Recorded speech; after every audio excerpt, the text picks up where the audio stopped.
नीलम दिशा हमर नमस्कार दर्शक लोकन एहि चैनल के सब्सक्राइब करबा के लेल लाल बटन का दबाव आ तकर बाद घंटी पर क्लिक क के नव नव मैथिली गीतक आनंद उठाओ। पहिने होय छलै पाग, तकर बाद भेल मुरेठा आ तकर बाद से टोपी। मुदा पागक जे संस्कृति हमरा लोकन में अछि तकर अभिप्राय थिक प्रतिष्ठा, मान सम्मान। बाबा के पाग एहि नामक कैसेट अपने के बीच नीलम कैसेट्स के सौजन्य से पहुंच रहा अछि। कृष्ण कुमार चौधरी जी के निर्माण आ कन्हैया जी के गायन के आनंद लील जाओ। कैसेटक नाम थिक बाबा के पाग। धोती तोरे देबौ रे, कुर्ता से हो देबौ रे, तौनी किन क देबौ रे, रंग में बोरी क देबौ रे, हजमारे काट काट होरिला के केस, रुपया चानी जोरा देबौ रे, हजमारे काट काट होरिला के केस, रुपया चानी जोरा देबौ रे।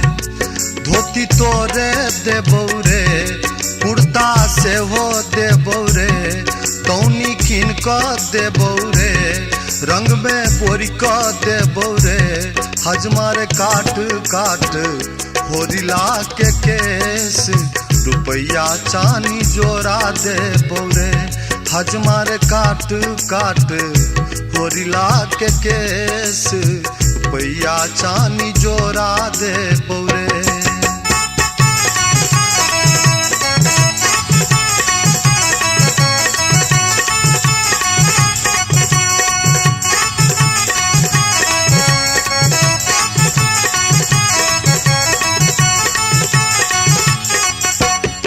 बउआ के नानी भार पठौलनि, बउआ के बाबी भरगम बटलनि, बउआ के नानी भार पठौलनि, बउआ के बाबी भरगम बटलनि। खाजा तोरे देबौ रे, मुंगबा तोरे देबौ रे, ठकुआ से हो देबौ रे, भुसबा से हो देबौ रे, हजमर तोरे देबौ, पाकल पाकल केरा चंगेरा भरी भरी तोरे देबौ रे, हजमारे तोरे देबौ, पाकल पाकल केरा चंगेरा भरी भरी तोरे देबौ रे।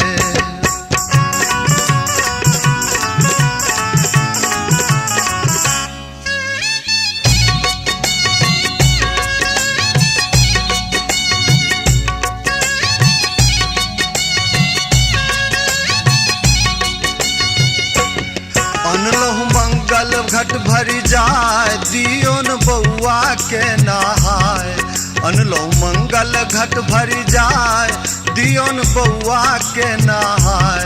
बउआ धोती पहिरुयो, नवका तौनी ओढ़ुयो, उँचका पीढ़ी बैसुयो, हाथक गुरो चिखुयो, सोनरा रे छेदी दियोन बउआ के कान, इनामी सबटा तोरे देबौ रे, सोनरा रे छेदी दियोन बउआ के कान, इनामी सबटा तोरे देबौ रे।